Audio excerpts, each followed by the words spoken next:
According to the Daily Nation today, President Uhuru Kenyatta and Raila Odinga have actually formed a team to help them collect 1 million signatures to escalate the Building Bridges Initiative referendum. I don't know how authentic that report is. And I want us to look at the team, whether it's true or not, and whether that team can actually manage to collect the 1 million signatures required for a referendum. But before we do that, if you're watching this video for the first time, what we do on this channel, we normally analyze politics. Like the deputy president is expected this week to attend certain functions in Mathira constituency. President Uhuru Kenyatta over the weekend was in Mathira constituency. What is the motive of the deputy president going to Mathira constituency after the president? So we analyze such kind of politics on this channel. But today, let us focus on this team. I just want to analyze the key people in that list. I have a list here. According to that report on the Daily Nation, in Nairobi County, Simbarati is supposed to lead that team. And Simbarati will be with the TJ Kajwang and the nominated member of parliament, Maina Kamanda. In my view, the Nairobi team is set. That team will help these guys achieve the desired results. Simbarati is a no joke. He's one guy who will put his feet on the job and he will deliver results. TJ Kajwang is also thorough. And when it comes to Nairobi politics, it's all about gunship. His services will be required there. Maina Kamanda will bring on board the Jubilee wing. So basically in Nairobi, this team is set because Arati and Kajwang will definitely deliver the ODM votes. So it will be easy for these guys to mobilize 1 million. To mobilize enough signatures from Nairobi. And Maina Kamanda will only need people like Dennis Waweru on his side. He will only need people like Jaguar, who is already now on their side. So I think in Nairobi, the team is set. But there's a challenge in Nairobi. There is Mike Mbuvi Sonko factor. Mike Sonko has promised to oppose the Building Bridges Initiative report. He was absent at the launch of this particular report. So that was a sign that Sonko will not support this process. So the Mike Sonko factor might affect this team. But I am sure with the help of Raila Odinga, this team will deliver Nairobi votes or the signatures which are required. So Nairobi alone, in my view, is enough to produce the 1 million signatures these guys are looking for. The next region is the Central Kenya. And according to the Daily Nation, in Central Kenya, these guys are hoping to use Irungu Kangata, Amos Kimunya, and Peter Kenneth. Irungu Kangata is the majority whip at the Senate. Amos Kimunya is the majority leader at the National Assembly. And we know Peter Kenneth plans to contest either for the Prime Minister or he wants to be at the national level. Basically, Peter Kenneth hopes to succeed President Uhuru Kenyatta in the larger Central Kenya region. But something tells me that this team might not deliver the desired results.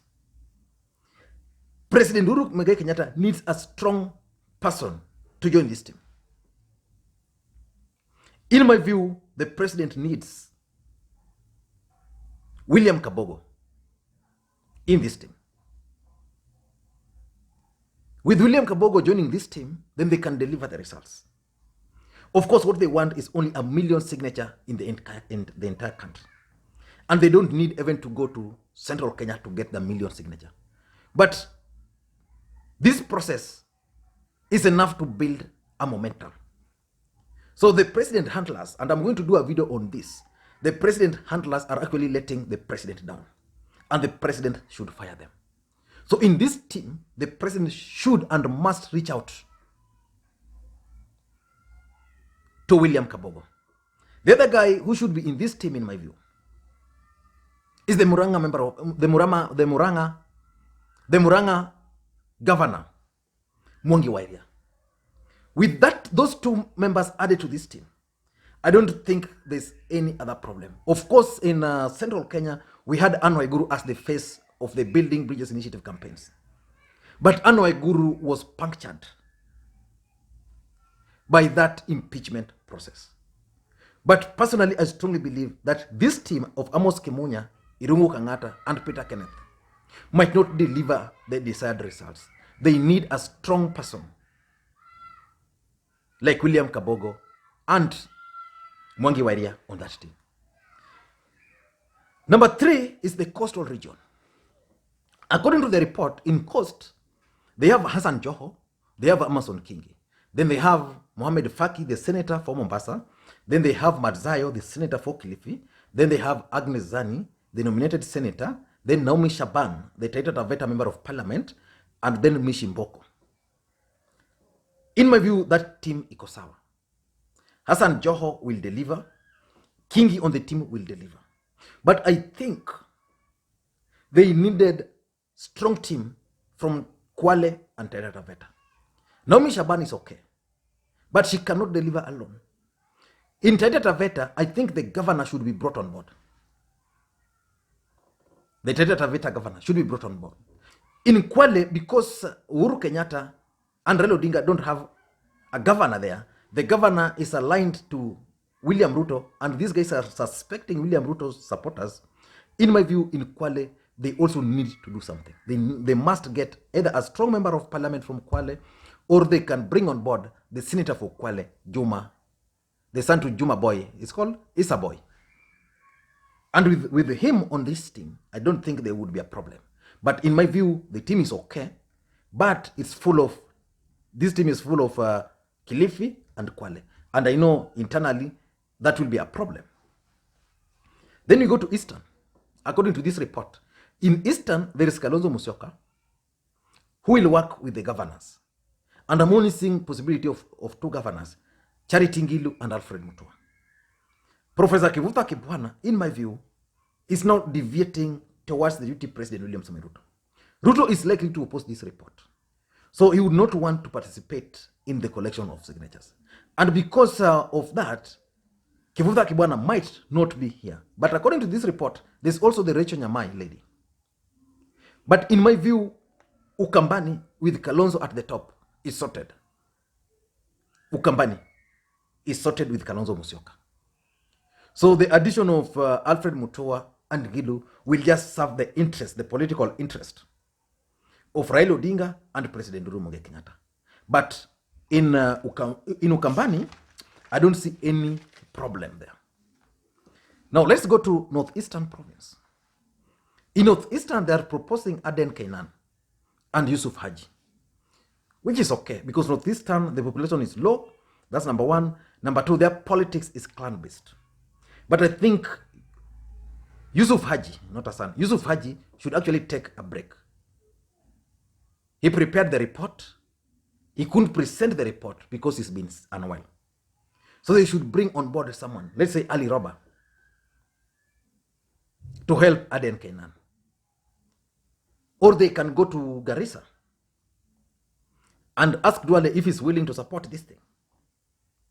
And if Duale is not willing, then I'm sure even the governor there, or even they can even get some of these youthful members of parliament to help Aden Kainan. So I think in Northeastern, they'll get the numbers, but Yusuf Haji should pave way for someone else. The next region is Nyanza. In Nyanza, according to that report, there's James Ongwae, the Kisii governor. Then there's James Orengo, the Sia senator. Then there is John Mbadi, the ODM national chairman from Homa Bay. And then there's Fred Matiang'i. That team iko sawa. Matiang'i will deal with the Nyamira. Ongwae will deal with the Kisii. James Orengo will represent Kisumu, Siaya. And then Mbadi will represent Homa Bay and Migori. But in my considered opinion, for inclusivity, in Migori, they should bring on board Okothobada. Okothobada has been a constant figure in the Building Bridges Initiative campaigns. So I don't see anything wrong with bringing in Okothobada Because Okoth Obado would also want to prove a point that Migori County can collect signatures. So with Okoth Obado on board, it would be easy to collect signatures from Migori and Homa Bay. It would be a done deal. Kisumu is okay, even if they are not represented. James Orengo is enough for Kisumu and Siaya. So I think on that, I don't see any problem there. Then we go to the next region, which is Western Kenya, according to this report. In Western Kenya, they are proposing to have Oparanya and Wamalwa. And if Mudavadi is going to accept, they're also proposing to have Musalia Mudavadi. I think if Musalia Mudavadi will play ball, then these guys are done and dusted. But if Musalia Mudavadi is not going to play balls, then it means they're going to use the ODM network, and also they're going to use Wamalwa. And then there's going to be this politics in Western Kenya, pitting Wamalwa and Oparanya on one side against Mudavadi and Wetangula on the other side. So it's going to be very interesting. And remember, William Ruto has also focused his attention in Western Kenya. So which means it's likely to facilitate those who are likely to oppose this report. People like Boni Alwele have expressed their displeasure with this report. They're the people supporting the deputy president. So I don't think if Oparanya will be allowed to take lead, I don't think people like Boni Alwele are going to accept. So if Musalia Mudavadi is not going to play ball, I would suggest to these guys to bring two young individuals. If I were to advise them, I would advise them to bring the Kakamega senator, Cleophas Malala, and then go and get Caleb Amisi. Caleb Amisi and Malala will blend so well with Oparanya and Wamalwa. That will be a good deal for them. Then they go to Meru. In Meru, they are proposing to have Peter Munya and Kiraitu. I don't think those two gentlemen will work together. So in my view, if there was a possibility of excluding them, would be okay. Then you elevate the Tarakanidi senator to be the face of the Building Bridges Initiative campaigns. Then you involve Peter Kenneth in his capacity as the cabinet secretary, and then involve Kiraitu Murungi in his capacity as the governor for Meru. I don't know. I could be wrong. I don't understand the politics of that region. But because this Peter Munya and Kiraitu are always fighting, they'll bring that in fighting to Building Bridges Initiative. So in my considered opinion, if I were to advise them, I would tell them to go for the Tarakanidi governor, make him the face of the Building Bridges Initiative. Then Peter Munya akuje kama waziri, because he works for Uhuru Kenyatta. There's nothing he can do. Then allow Kiraitu Murungi the leeway to manage the Meru County. That would be a good deal. Then the next area is the Rift Valley. Rift Valley ni ngome ya William Ruto. So basically, whether they get the numbers there or not is not important. What is important is that they have a team there. And in Rift Valley, I can see they have a very strong team. In Rift Valley, there's Gideon Moi. Then there's Elgeyo Marakwet Governor Alex Tolgos. Alex Tolgos has been steadfast in BBI. He understands politics. Huyu alikuwa mtu wa Moi. So basically what Alex Tolgos is positioning himself for is for an appointment after 2022 general election. Then we are going to have Isaac Ruto. Isaac Ruto, if you listened to his speech at Bomas, he was willing and he challenged them, allow us to go to the ground. So Isaac Ruto would also want to prove a point. Then there is Joshua Kotony. And then there's Kamket. In my view, that's a good team. But Lee Kinyanjui in Nakuru County should have been incorporated in this team. Lee Kinyanjui would appeal more to the Kikuyus in diaspora in Rift Valley. So that will handle Nakuru. Nakuru has voting block, a strong voting block in Nakuru. So in Nakuru alone, we have, I think, 1 point something million registered voters is projected. And in the last election, I think there were around 900,000 registered voters there. So in Nakuru alone, if they can use Lee Kinyanjui, then I think they can expect, let's say, 200 or 300,000 votes. Because even in Nakuru, the deputy president is keen there. Power imeenda, my friends. And I was using lights because it's a bit in the evening. I don't know what you think. But those team collecting 1 million signatures, in my view, to them would not be a problem. In my view, collecting 1 million signatures would not be a problem to this team. I don't know what you think. Let me know your thoughts, because I believe that if the system wants to collect 1 million signatures, they would actually even do what Ekuru Aukot did. Go to the IBC register, get the list of the registered voters there, then submit 2 million from those lists. Of course, they are dead and blah, blah, but the work of IBC would be to verify. I worked at Okoa Kenya Secretariat, and I know what the NIS did. After NASA collected signatures and the verifications were done, they just mess it up. So, and because now they are part of the system, they can easily just go to the IBC database, submit. So IBC will just be taking whether you want to check what database kama the name exists. I don't know, but that's something which Ekuru Aukot did. I don't know what you think. Let me know your thoughts on this. And tomorrow is my birthday, and I'll be going to Siaya. I have a trip there sponsored fully by one of the hotels there, which I'll tell you tomorrow. And I'll stay there with my entire family. So I just want to thank the hotel. Thank you, guys.